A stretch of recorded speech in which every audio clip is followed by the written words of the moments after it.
Tanzania, once a battleground for empires, a land of resistance and a symbol of African unity. For centuries, its people have fought for survival, from the great Swahili trade routes to the brutality of German and British colonial rule. But freedom did not come easily. This is a story of a nation that rose from oppression, challenged the might of colonial powers, and forged its own destiny. But was independence truly the beginning of freedom, or did colonialism simply evolve into a new form?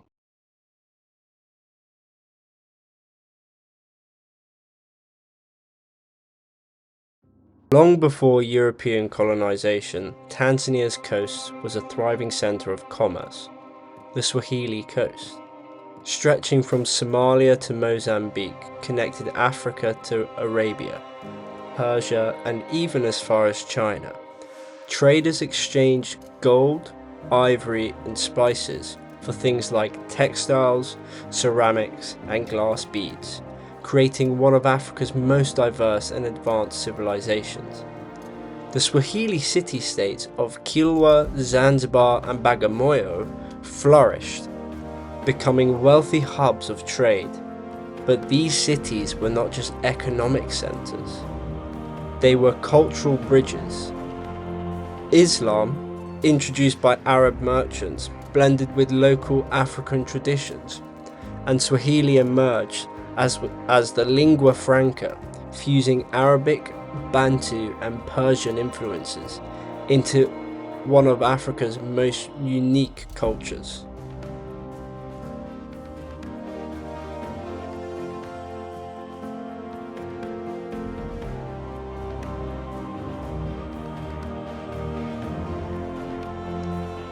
In 1498, Portuguese explorer Vasco da Gama became the first European to reach the coast of East Africa, marking the beginning of Portuguese influence in the region, including modern-day Tanzania. At the time, the Swahili city-states like Kilwa, Kisiwani, Zanzibar, and Mombasa were thriving centers of trade, linked to the Indian Ocean trade network.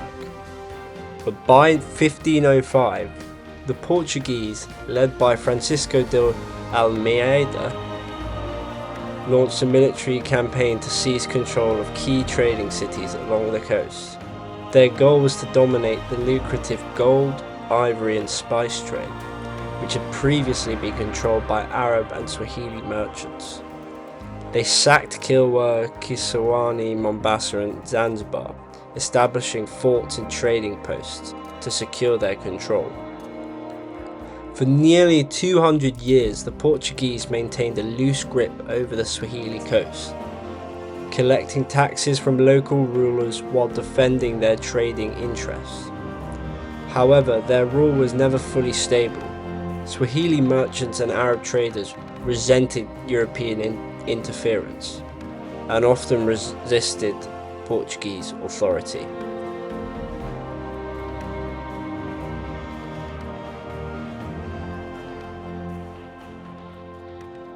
By the late 1600s, a new power arrived, the Omanis, seeking control of East Africa's lucrative trade. They expelled the Portuguese and made Zanzibar their capital in the early 19th century. Under Sultan Sanbid Sultan, Zanzibar became the economic heart of East Africa, famous for clove plantations and its role in the Indian Ocean trade. However, Omani rule also intensified the East African slave trade. Thousands of people from Tanzania's interior were captured, forced to march to the coast, and sold in Zanzibar's slave markets. Some rebelled or fled, forming hidden communities that resisted foreign rule. While Zanzibar thrived under Omani leadership, tensions were rising. European powers, seeing the region's economic potential, began to intervene, not just to trade, but to control. As the British and Germans arrived in the late 19th century, Zanzibar's dominance began to decline. Missionaries and European diplomats pressured the Sultan to end the slave trade, while European traders sought full control over East Africa's resources. It was no longer about commerce, it was about colonial conquest. The dominance of Swahili traders and the Omani Sultanate would not last forever. By the 19th century, European forces arrived not just as traders, but as conquerors. The fight for Tanzania's land and its future was about to begin. By the late 19th century, European powers no longer wanted to just trade with Africa, they wanted to own it. In 1884, at the infamous Berlin Conference, European nations met to divide Africa among themselves, without a single African leader present. This event became known as the Scramble for Africa. Germany took control of Tanganyika, which is mainland Tanzania, while Britain controlled Zanzibar and Pemba, which are the islands. With borders drawn on a map, colonial rule began, whether Tanzanians wanted it or not. Under German rule, Tanzanians were forced to work on cotton and sisal plantations, pay heavy taxes, and submit to strict colonial laws. Many resisted, but Germany responded with brutal force. The first major resistance came in 1888, when Abushiri bin Salim al-Harthi, an Arab Swahili leader, led a revolt against German rule along the coast. He united local Africans and Arabs against foreign domination, but Germany crushed the rebellion, executing Abushiri in 1889. Though next, the biggest uprising came in 1905 with the Maji Maji Rebellion, led by King Jeketel Ngwale. Thousands of Tanzanians rose up against German oppression. Warriors believed that sacred water, which is Maji in Swahili, could protect them from bullets. But against Germans' modern machine guns, over 100,000 people were killed, many from starvation as the Germans burned their villages. While Germany ruled mainland Tanganyika, Britain controlled Zanzibar. In 1896, when the pro-British Sultan of Zanzibar died, his successor, Sultan Khalid bin Bargash, refused to accept British rule. The British responded with the shortest war in history, lasting only 38 minutes. In less than an hour, British warships bombarded Zanzibar's palace, killing over 500 people, forcing the Sultan to flee and installing a puppet ruler loyal to Britain. Germany's rule ended after the First World War, when Britain took over Tanganyika as the League of Nations mandate. While British rule was less violent, it still relied on forced labour, taxation and land displacement. But change was coming. By the 1950s, a new leader had emerged, Julius Nyerere, who would lead the fight for independence and shape Tanzania's future.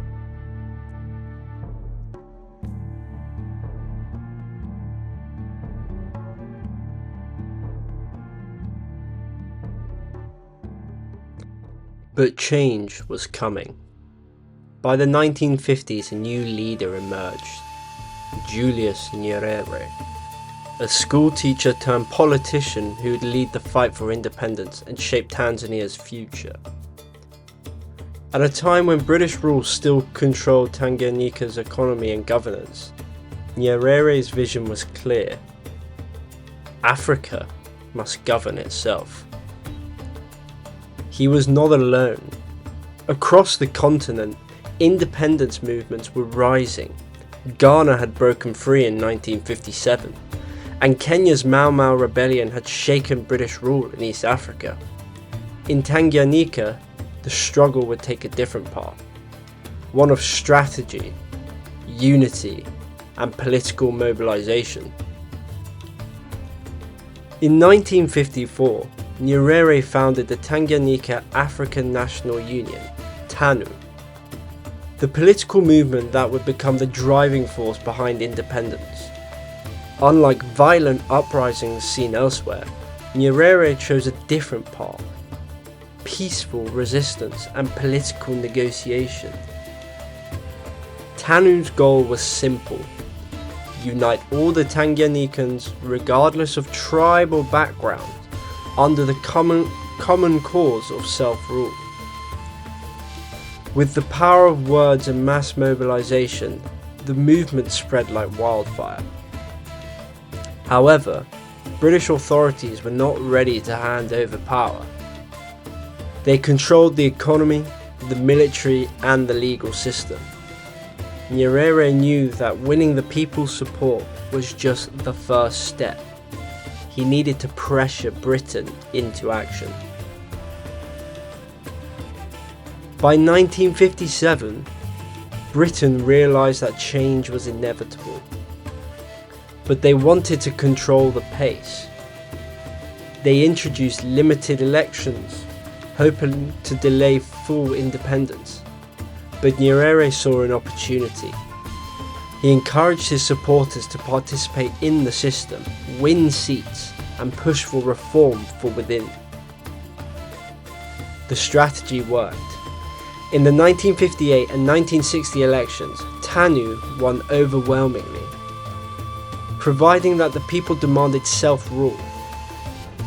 The pressure on Britain mounted, and in 1960, Nyerere was appointed Chief Minister, the first Tanganyikan to lead his own people in government. The final step was near. Full independence was now within reach.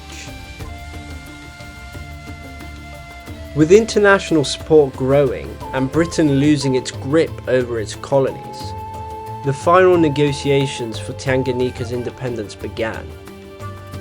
Nyerere travelled to London, where he and British officials agreed on a peaceful transfer of power. On December 9th, 1961, Tanganyika officially became independent. Thousands gathered in Dar es Salaam as the British flag was lowered, and the new Tanganyikan flag was raised for the first time. For the first time nearly in a century, Tanganyika was free. Julius Nyerere was now the leader of the new nation, but his mission was far from over. Independence was just the beginning. 3 years later, in 1964, Tanganyika and Zanzibar would merge to form what we know now as Tanzania, a union that brought new challenges and opportunities. But as Tanzania stepped into its future, one question remained. How would this young nation balance its independence with economic growth and global influence?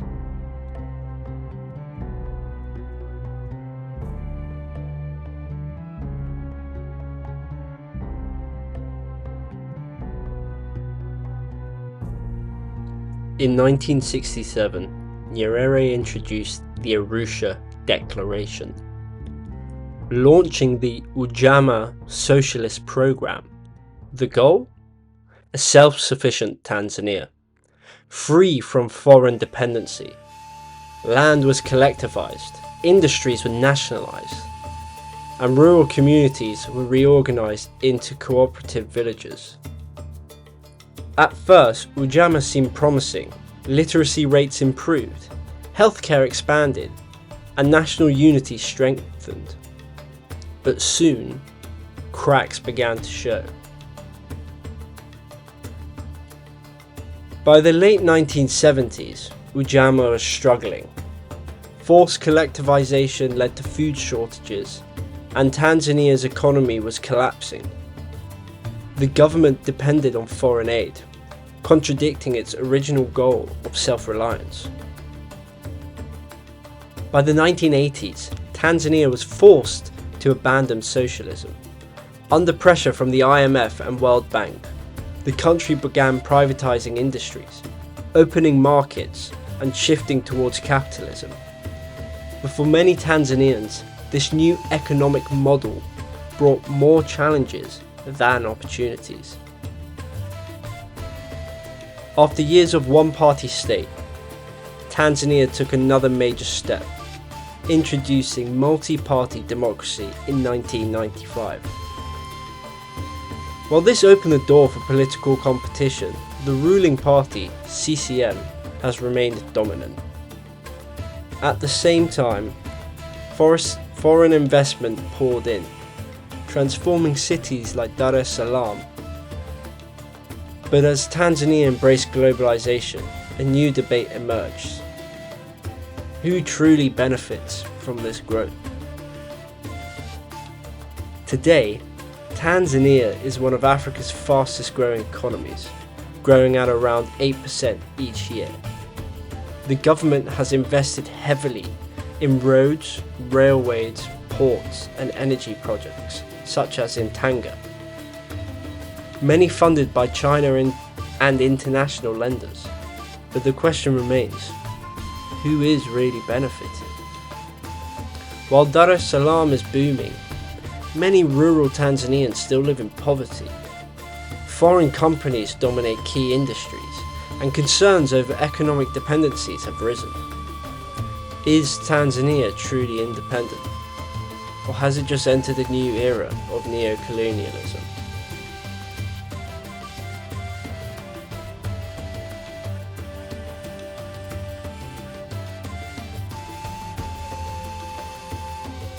Tanzania has come a long way since the day it gained independence in 1961. From a colony ruled by foreign powers to a sovereign nation striving for self-sufficiency. Its journey has been one of ambition, resilience, and transformation. In just a few decades, Tanzania has emerged as one of Africa's fastest growing economies. Roads stretch further, cities expanded, industries evolve, and new opportunities arise. From Dar es Salaam to Dodoma, progress is visible. But while the nation moves forward, challenges remain. The benefit of this economic growth have not been felt equally across all communities. For many, life has improved, but for others, change has come slowly. A key driver of Tanzania's development has been foreign investment. China in particular has played a major role in financing massive infrastructure projects, from highways and railways to energy and telecommunications. These projects have provided jobs, improved transportation, and expanded trade. But some ask, who truly benefits? Many of these investments come in the form of loans, meaning Tanzania must eventually repay billions of dollars, often with interest. Chinese companies dominate the contracts, sometimes bringing their own labour rather than relying on local workers. Meanwhile, Tanzanian industries struggle to compete as foreign goods flood the market. It's a complex relationship, one that brings both opportunity and dependency. Tanzania stands at a crossroad. Foreign investment is fueling economic expansion, but can the nation ensure that Tanzanians themselves benefit the most? As industries grow, how can the government protect local businesses while still encouraging trade? How can rural communities share in the nation's success rather than being left behind? The balance between global partnership and self-reliance will define the next chapter of Tanzania's story. If managed well, Tanzania has the potential to become a true leader in African development, an independent economic force, not just a destination for foreign investment. Despite its challenges, Tanzania's future is bright. With a young and ambitious population, a growing economy, and a rich landscape of natural resources, the country has everything it needs to succeed. If investment is carefully managed, if trade deals are negotiated wisely, and if local industries are strengthened, Tanzania could set an example for other African nations. One that provides economic success doesn't have to come at the cost of independence. Julius Nyerere once said, "Independence means self-determination, not dependence on others." The story of Tanzania is far from over. Its future will be shaped not just by its leaders, but by its people.